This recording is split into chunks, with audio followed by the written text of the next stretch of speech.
It began in 1949, not under the glittering lights of a red carpet, but in the shadows of McCarthy-era fear. Nancy Davis, a rising actress, was desperate to clear her name. She reached out to the newly divorced Ronald Reagan, then Screen Actors Guild president.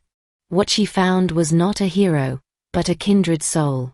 They stayed talking until dawn, both captivated by the other's depth. Their courtship felt almost magical. Reagan, previously a Hollywood bachelor, admitted he had felt lost, and Nancy was the light guiding him back.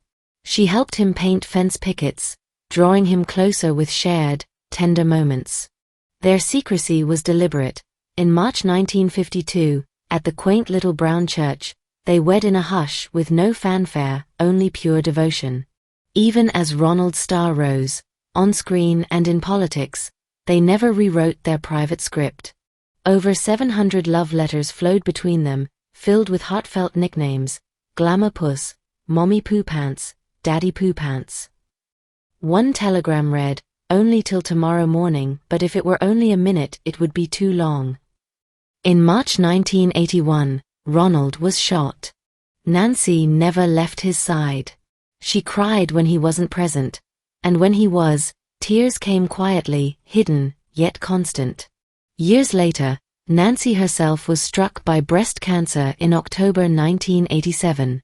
Just days after her operation, shattered by news of her mother's death, she still traveled for the service, face pale, spirit strong. When Ronald developed Alzheimer's in the 90s, Nancy became his fortress. She set up his days, limited his visitors, banned cameras, becoming his constant, unyielding companion. His long goodbye, his former Secret Service agent later said, "It was like Romeo and Juliet. I have never seen two people so much in love." Ronald would pen letters on Air Force One alone, just to feel close to her. Nancy herself acknowledged the loneliness of caregiving. When you come right down to it, you're in it alone. When Ronald passed away in 2004, Nancy's world fractured. She remained at his grave in Simi Valley until her own death, 9 years later, clutching on to the life they built together. Patty, their daughter, beautifully expressed it. They will watch the sun drop over the hills, resting in each other's arms, only each other's arms. Their marriage spanned over 50 years, surviving Hollywood tumult, political firestorms, illness, and aging. Nancy once said, "My life didn't really begin until I met Ronnie." And Ronald, on their 31st anniversary, "I'm not whole without you. You are life itself to me." Their homes, Pacific Palisades, the Bel Air residence, and Rancho del Cielo, were more than scenic retreats. They were sanctuaries where love was spoken through simple routines. Nancy once described how Reagan would walk dinner guests out poolside to gaze at sweeping views of LA, while she orchestrated movie film screenings hidden behind paintings. But behind those picture-perfect walls, Nancy carried a heavy burden. She later revealed, "I'm a worrier," and that splendid misery of public life ate away at her in ways few saw. Late nights, nerve-shredding calls, unexpected tragedies, and the loss of their deep housekeeper and Allman. Early in their romance, with Reagan filming in New York during his GE theater years, their love letters became lifelines. He wrote, "Man can't live without a heart, and you are my heart. There would be no life without you, nor would I want any."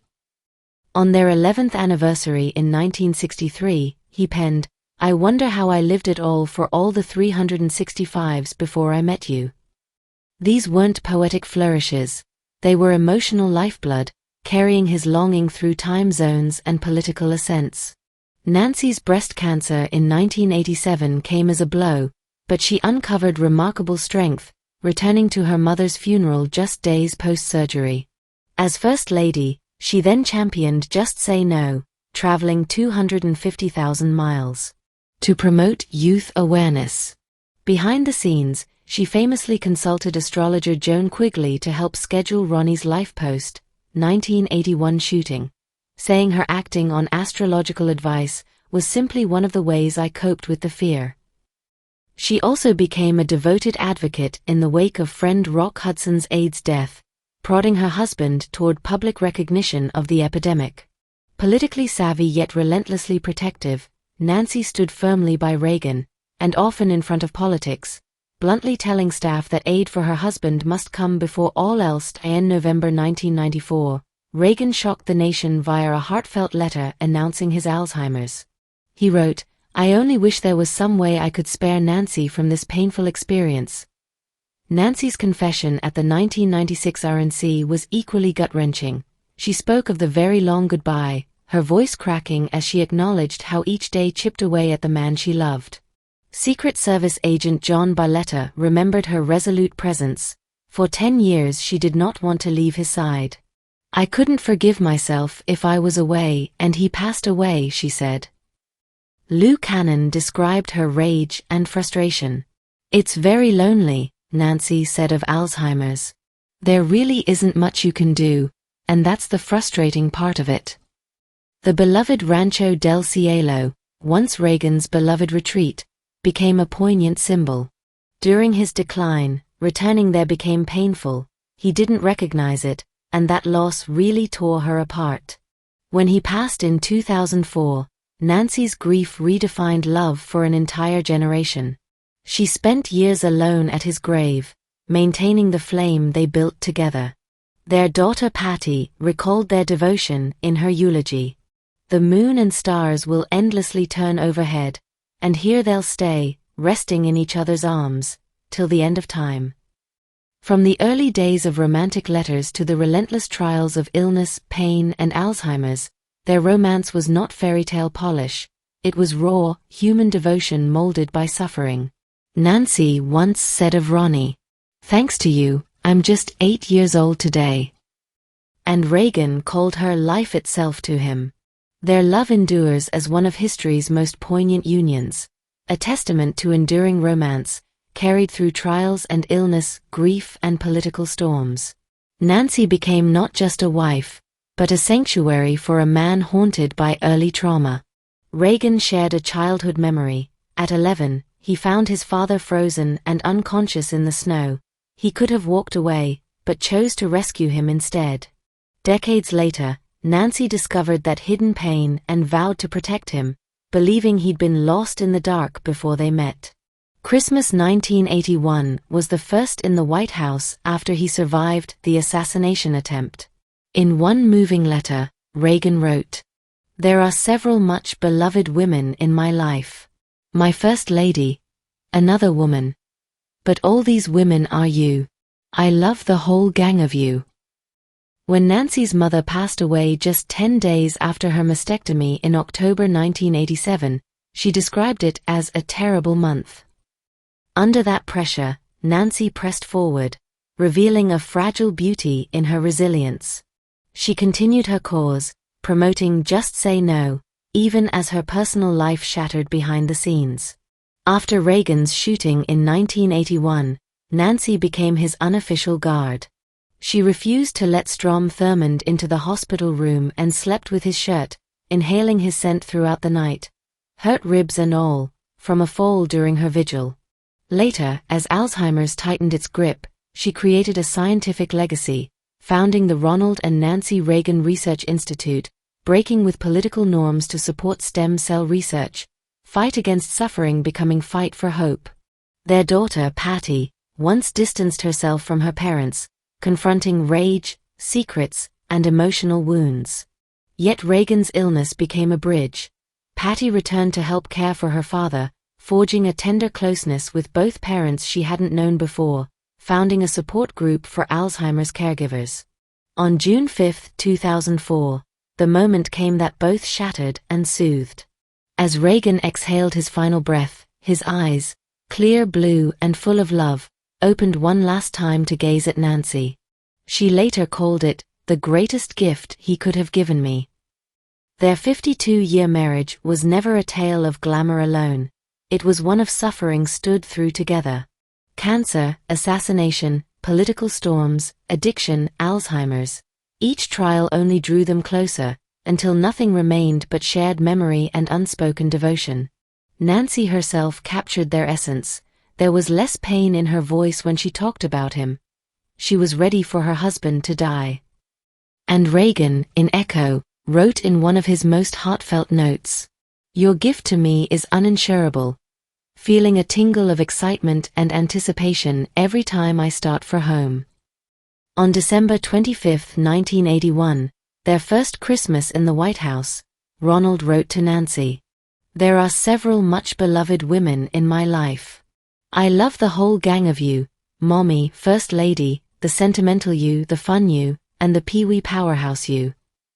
On November 5, 1994, Reagan shared his Alzheimer's diagnosis with the world. "Unfortunately, the family often bears a heavy burden.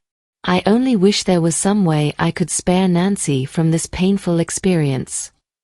Nancy, tears wet in her eyes, watched as he composed it with shaking hands. That moment, their decision to go public, marked the start of their most agonizing and courageous act of love. As Alzheimer's sank deeper, Nancy became Reagan's bedrock. According to Lou Cannon, she watched as her husband slowed, never forgot appointments, but symptoms began to grow in late 1992 to 1993. By 1997, she was his translator, smoothing over confusion and gently guiding him during public outings. A nurse recalled, Ronald would wake at 4 a.m., searching for breakfast. Nancy soothed him back to bed, aching that 4 a.m. loneliness. On June 5, 2004, as Reagan breathed his final breath, his eyes, clear and vibrant, opened one last time, focused on Nancy. Patty recalled, "Eyes that hadn't opened for days. They were clear and blue and full of love." Nancy later said it was the greatest gift he could have given me. In his announcement letter, Reagan wrote of sharing their journey, "I will continue, with my beloved Nancy and my family," expressing his intent to live for her even as memory faded, an act of enduring partnership in the face of oblivion. Meanwhile, Nancy didn't retreat into grief.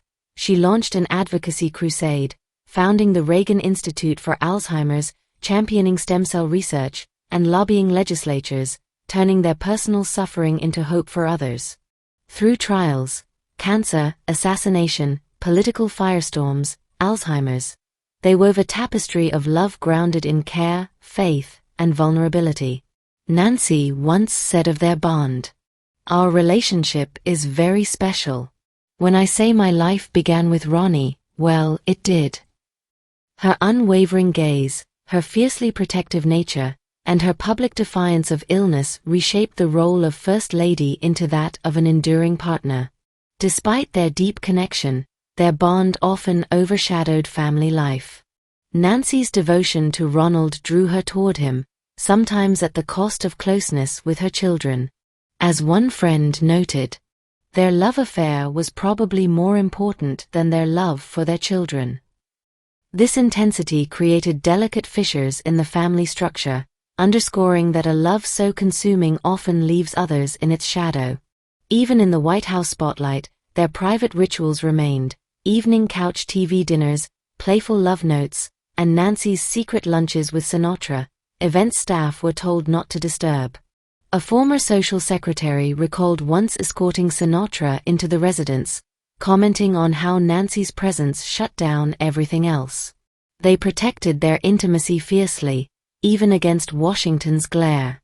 Nancy intuitively played the role of rescuer early on, helping Ronald navigate the emotional fallout from a turbulent childhood and alcoholic father. Vanity Fair detailed how she became his stabilizing force, the keeper of light during his lost in the dark periods. Her love was both personal sanctuary and emotional tether. As First Lady, Nancy wasn't merely ornamental. She signed state visitor lists, influenced staff firings, and hosted diplomatic overtures, including early back-channel meetings with Soviet representatives. Vanity Fair notes her orchestrated diplomacy helped pave the way for Reagan-Gorbachev summits.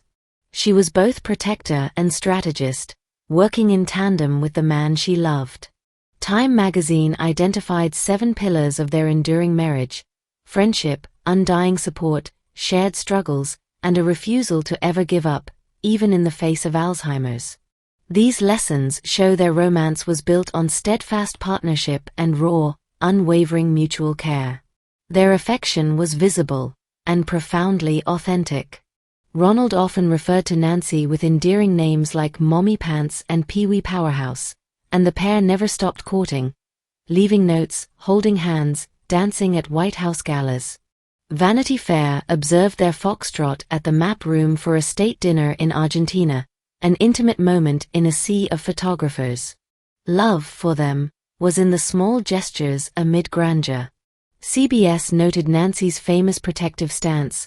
She became his fierce protector, and her renowned gaze, the steady, adoring look she directed at him whenever he spoke. It wasn't just affection, it was vigilance. Nancy not only shielded Ronald but continued to fight for both their well-being, founding the Reagan Institute for Alzheimer's and advocating for stem cell research. Time reflected on how their struggles, public and private, became shared battles in service of others. Love, in their hands, became a weapon against suffering. In the simplest yet most profound way, Nancy captured the essence of their bond. Our relationship is very special. We were very much in love and still are. Thank God we found each other. That sentiment, voiced decades after their first meeting, echoes their entire journey. A partnership rooted in friendship, mutual rescue, and unwavering devotion. Their legacy rests on 7 guiding pillars. Friendship, laughing together over TV dinners, hiking at Rancho del Cielo, savoring small joys. Protection, Nancy as his rock after the shooting, he hers in days of illness and self-doubt. Mutual respect, each valued the other's perspective, making decisions as a team shared struggles. From assassination to cancer, Alzheimer's, and political storms, they faced everything together. Playfulness, they found time for fun, even in chaos, dancing in the White House, enjoying antics off-duty. Persistence, even when memory deserted them, Nancy never gave up, caring for him for a decade. Unending commitment. Their final goodbyes were steeped in love, his last glance, her enduring vigil at his side. On June 5, 2004, amid the solemnity of his final breath, Ronald's eyes, clear blue and brimming with love, opened and found Nancy one last time. It was the greatest parting gift of all. As she laid her head on his casket during his funeral, Nancy whispered, "I love you," sealing a bond that death couldn't break.